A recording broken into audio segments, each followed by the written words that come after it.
So since 1986, the standard really hasn't changed with regard to an attorney who has one prior imposition of discipline. But again, the more substantive change occurred to 1.8b. So again, 1.7, effective January 1st, 2014, standard 1.7 was renumbered 1.8a, 1.8, and significant changes were made to subsection B. So we've talked about A for the one prior. 1.7b, 1.8b dealt with the presumption of disbarment for an attorney who had two priors. It was commonly referred to sort of as a 3 strikes rule because the third discipline presumed disbarment. And as we'll see, that portion of the standard was substantively changed. So previously, 1.7b from January 1st, 1986 through December 31st, 2013 stated, if a member is found culpable of professional misconduct in a proceeding in which discipline may be imposed, and the member has a record of 2 prior disciplines, the degree of discipline in the current proceeding shall be disbarment unless the most compelling mitigating circumstances clearly predominate. So this was basically referred to commonly as the 3 strikes rule, because unless the respondent could demonstrate that the most compelling mitigating circumstances clearly predominate, which is a heavy burden. It's not just that they have mitigation, it has to be compelling.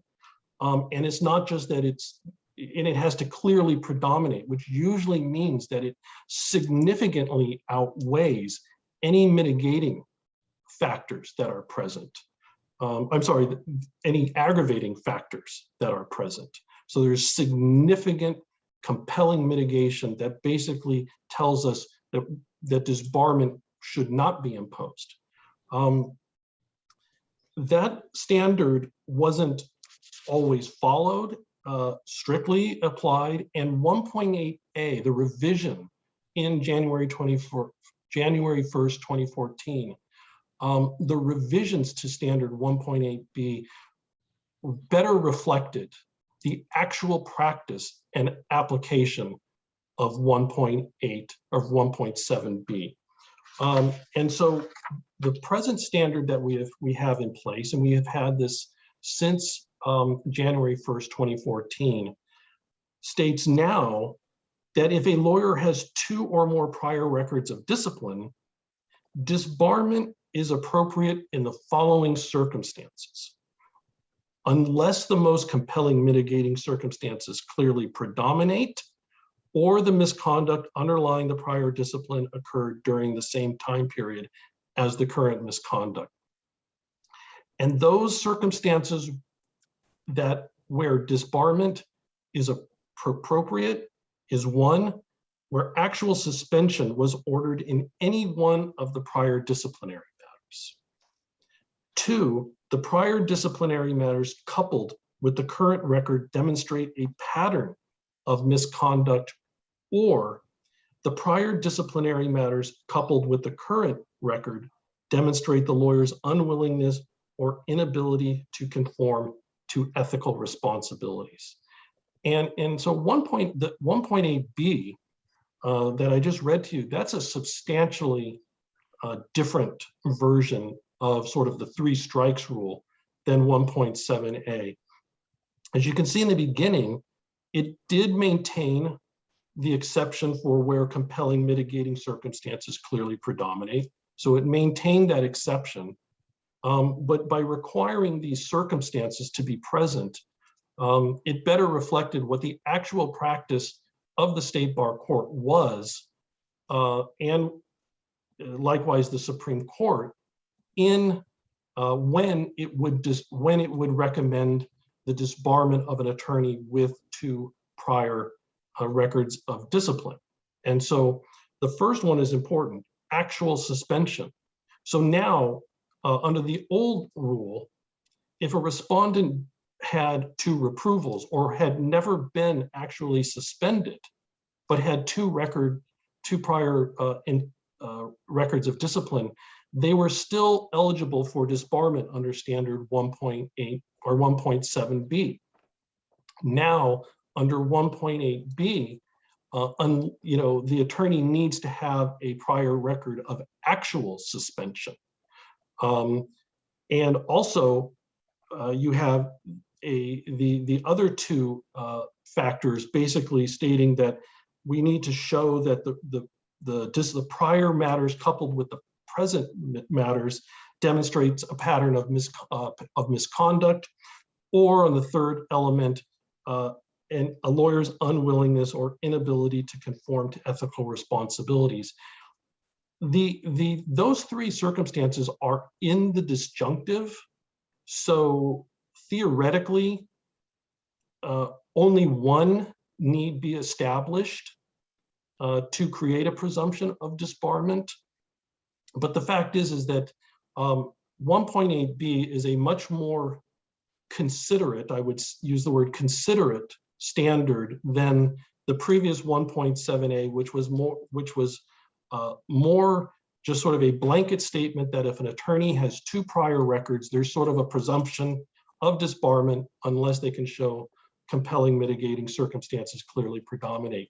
Now, the standard, which better reflect the actual practice, is looking for additional factors other than just the fact of two impositions of discipline.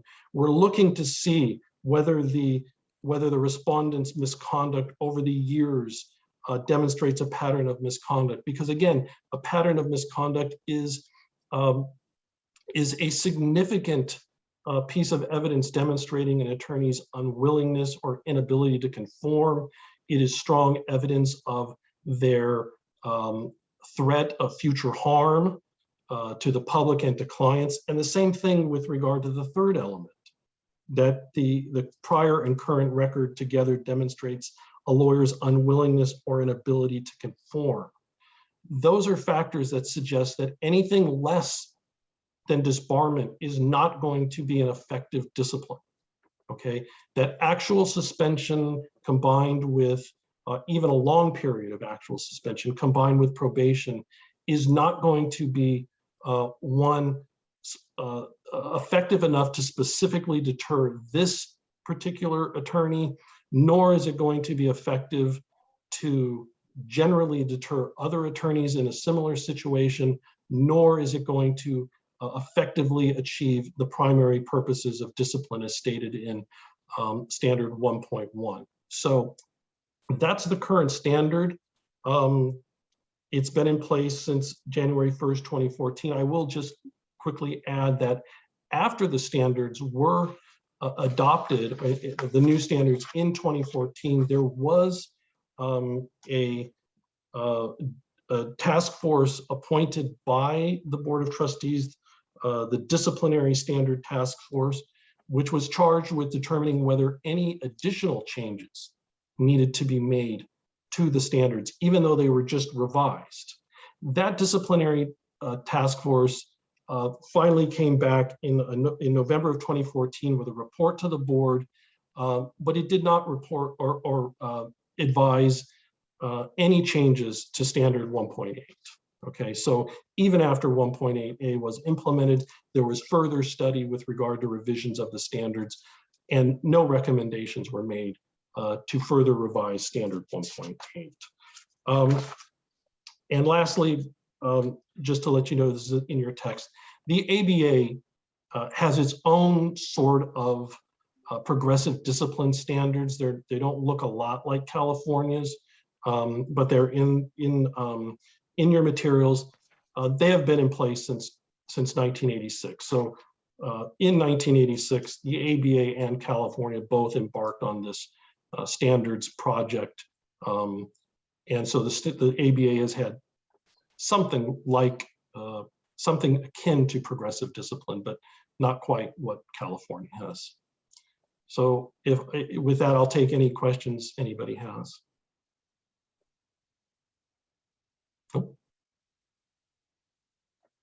Thank you, Mr. Carlucci. I don't believe I see any hands raised. Does anyone have any comments, feedback It's 3:46. So I guess the point is, committee members, is that we can recommend changes to the standards. So is this something that the subcommittee would like to explore further?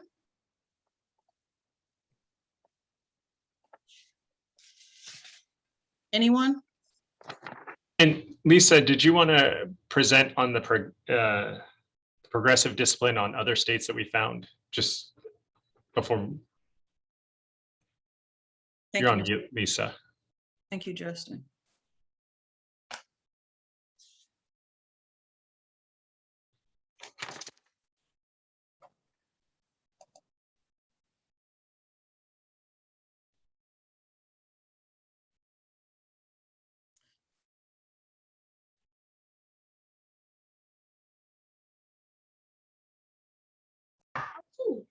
So according to our survey, 2 jurisdictions, again, out of the 19 that responded to us, have rules regarding progressive discipline. And what we mean by rules, or exactly what we mean, like rules that they follow.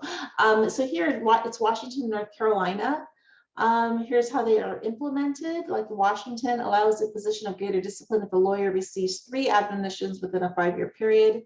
Whether to seek that discipline is discretionary. And in North Carolina, looks like it says prior discipline offenses will be considered an imposing discipline. So a little bit more general there. I have a note at the bottom that says that all but 2 of the remaining 17 jurisdictions report that case law and ABA standards, among other factors, result in the progressive discipline, but as a matter of practice. So they don't have rules, but they say that they do rely on case law and ABA standards. And Joe mentioned the ABA standards in his talk. And then also in the agenda item for progressive discipline, we uploaded a PDF with a lot of materials. And there is a description of the ABA standards. Thank you, Ms. Chavez. Any questions, comments? Again, I'll ask, as a subcommittee, we can, recommend changes or revisions to the standards. Is that something that we would like to explore as a subcommittee? I have a comment. Okay. Mr. Buenaventura? Yes, thank you. So I do think this should be explored, and the reason why is because so if we are convening here as a subcommittee because we believe that there is a problem in the system with respect to especially the African American community of lawyers, then why aren't we considering the fact that perhaps they, in their previous instances of misconduct, that maybe the system was already, it had its flaws that resulted in them having a track record of misconduct behavior, and unfairly or not, if we are here because we are recognizing that perhaps some injustices occurred in the past, perhaps we need to look at whether or not it's fair to use those previous incidents in order to justify a progressive sentence. That's the thing what I want to highlight, is because if we are agreeing that there was a problem in the past, then let's not use it against them in the past, what they've done in the past. So I think it does need some consideration because we're here to, make the system better, but we can't do that if we don't recognize the imperfections of the past and perhaps not have the detrimental effects on them going forward. Thank you. Thank you very much for your comment. Mr. Winfield, I see that you have your hand raised. Yeah, thank you. Yeah, I agree, especially if we're going to look into possible expungement or things of that nature, that we would have to look at how we're going to treat, say, things that we feel are expunged, how are they going to be treated later? And I think that would apply to the progressive discipline as well. So I think we should look into that as well. Thank you. Because I think it all comes into the same, they're all touching the same world. You're right. I'm taking notes, I'm sorry. Okay. So I don't know if we are at the end of our agenda. We talked about it earlier. I don't know if there's any follow-up. The last piece of our agenda is the inform and respond is about closed complaints with no action. And I don't know if we did touch it earlier and we even presented the slide. So I don't know if there's anything else to be added, Melanie. No, I don't have anything to add.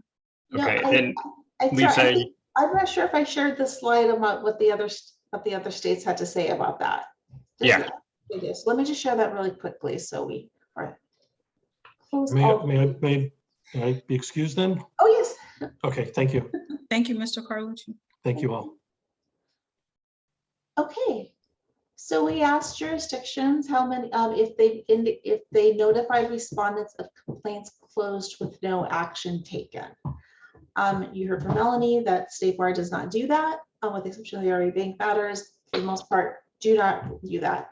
13 said they did not. And here I just included just some quotes because, like I said, we received people, whole paragraphs and some nice quotes. So I wanted to share this because I thought it would be interesting to share the rationale for this. So Florida said, if we close a file in intake without requesting a response, we send the complaint to the lawyer in hopes that the lawyer will improve his practice and avoid future issues. Something like this, when we say we send the complaint, I don't know what that means. Maybe that means they send like exactly what someone wrote. So that's something we can follow up on because I look at that and I say that raises some issues. But the point is that the motivation for Florida is the hopes that the lawyer will improve his practice and avoid future issues. Illinois, we almost always send copies of complaints that we close similarity to the lawyers named therein. We sometimes note concerns and potentially applicable rules and offer friendly advice in the cover letter forwarding the dismissed complaint. So anyway, I just thought I would show this, but like I said, 13 jurisdictions said that they do not, that they do notify respondents of complaints closed with no action taken. Thank you, Ms. Chavez. Ms. Anderson, you have your hand raised. I just found that very disturbing because the first, Florida, I mean, it just assumes that somebody did something wrong and we hope that you learn from it. Whereas it could just be a whiny client who's, didn't get his way and lost and has made a complaint against you. So that's kind of disturbing. I like Illinois' approach better because at least they look at it and then they, say, well, here's some advice, something to help and assist you. Maybe you could consider this in the future. Whereas I think the first one is just more insulting and damning. And it assumes that the attorney is did something wrong and he may just be a whiny client. Thank you for your comments. Made a note of it. Okay, group, we're at 3:55. Go ahead, Ms. Chavez. Oh, I'm sorry, Jerry, I didn't see your hand raised. I've been a frequent raiser, sorry. I just want to echo what Michelle said. We also think that a lawyer, for a whole bunch of collateral reasons, should know a complaint has been received. And sometimes the complaint will really scream that and scream is probably the right word, the client wants to hear from him or her. So really there's a lot of nuanced reasons for it, but no, we don't, we try not to assume the truth of any of the charges put in there because we've determined not to investigate. It's just interesting how different states do things differently and each culture supports different approaches, but thank you so much. Enough hand raising from Larkin. Thank you, Judge McGill. Yeah, I was wondering, because I did come into this, around 2 o'clock. Has there been any discussion about the letter from Mr. Freeman that Justin shared with everybody? Was that earlier in the discussion? Yes, Judge McGill. Actually, Mr. Freeman appeared and made public comment, but he did not discuss the letter particularly. Okay, I think we discussed it to the extent that we talked about expungements as well as what is made public on a website versus public request only. And my understanding is this subcommittee did decide that those are areas that they want to explore further. So okay, good. yeah. All right. Yeah, because I mean, I saw that letter and I have a friend who was disciplined with a public approval years ago, and there were similar concerns that she brought up over the years of, the scarlet letter that follows her, 16, 17, 20 years afterwards. And I think that's another issue of expungement. So I just wanted to make sure that was one of the topics that we were going to be continuing to look at. Yes, Judge McGill, we are going to, thank you, Leah, for clarifying. Yes, we are going to continue to receive more information on record retention, deletion, archiving, and expungement.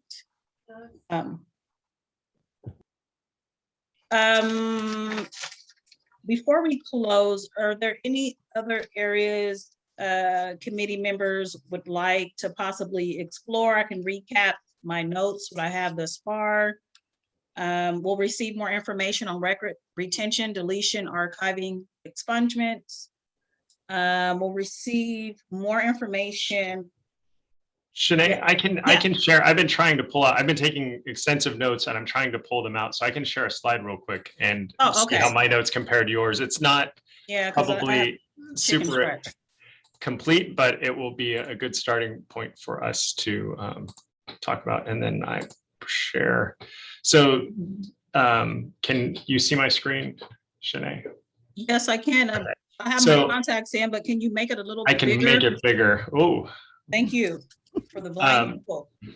These were the access to representation, the reconsideration of threshold for RA matters, the pre-discipline clearance. I think that was a term of art for complaints with no action. So that's kind of expungement pre-conviction, and then expungement of post-conviction. And then there was a bunch of questions on the cost, on what is recouped, like the percentage of budget, do we rely on it?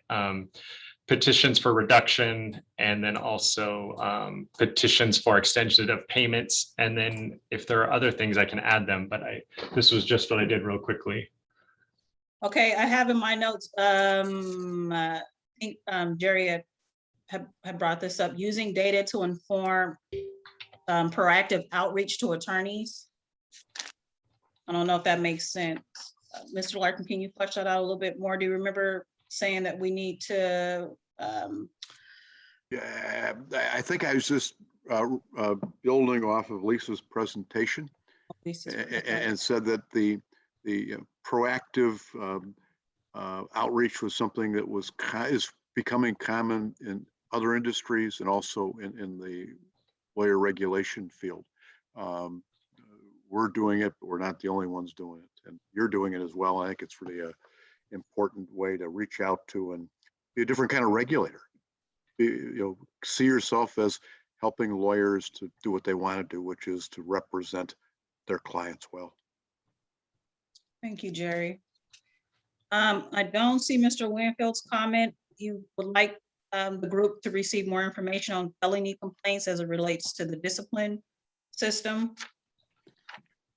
Mr. Winfield, did I know it's very vague and brief. You kind of want to follow up on what I've just stated? Yeah, because I mean, it seems to be two types of complaints. One where that it's based on criminal convictions, and one based on the public making a complaint. So I wanted to compare the conviction complaints to see if there's any discrepancies there or disproportionality on how those complaints end in discipline. You got that, Justin? Yeah. I'll wordsmith it. I know what he's talking about, yes. Okay. Okay, I'm sorry, I'm just looking at my notes.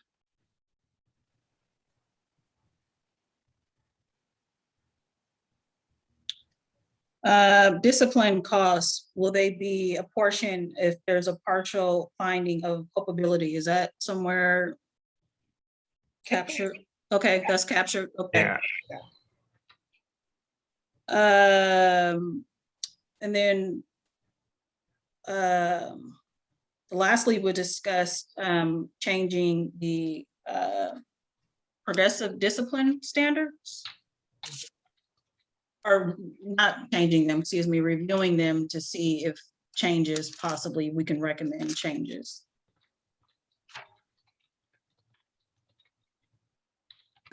Did we talk about, finding ways to give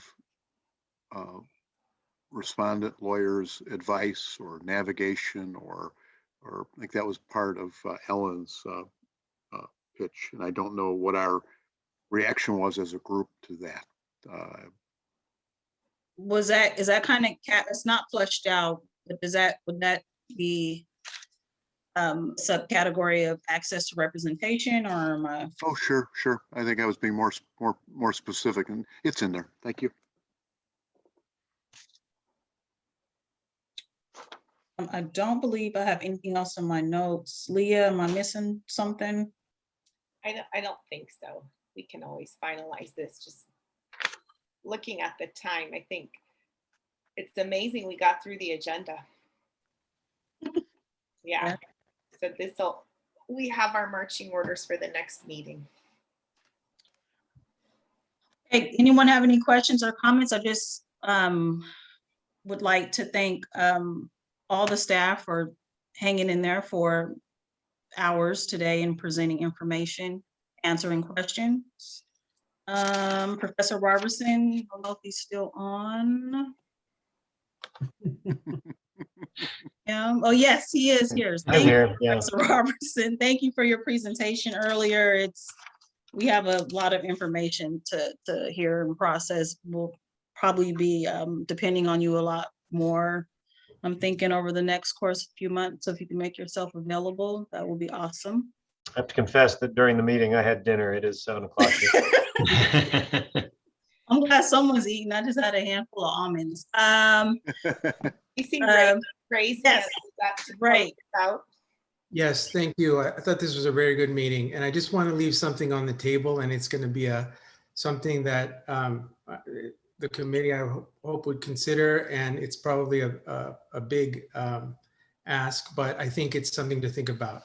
And that is, I think we should maybe think about a restorative justice type of program for prosecution of these kinds of cases.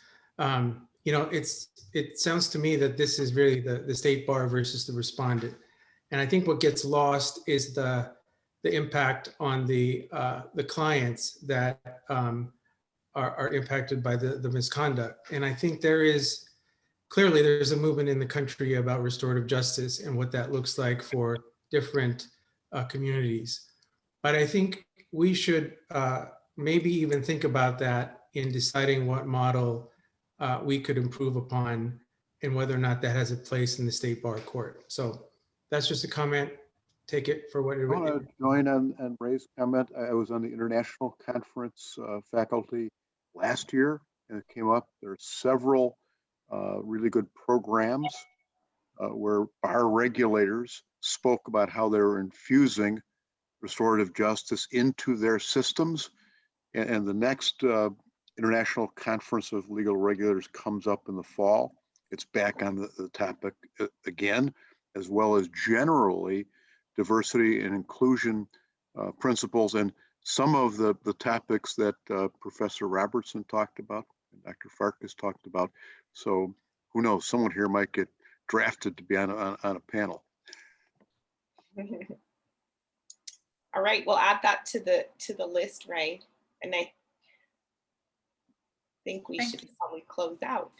Thank you. Okay, well, our next meeting is Monday, July the 19th.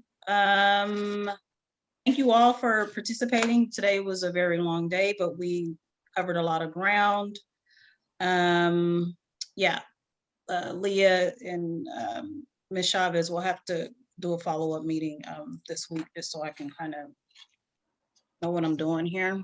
Any other questions, comments from anyone? Okay, meeting is adjourned. It's 4:06. Leah, am I leaving something out? No, thanks, everyone. Thank you. Great. Good job all.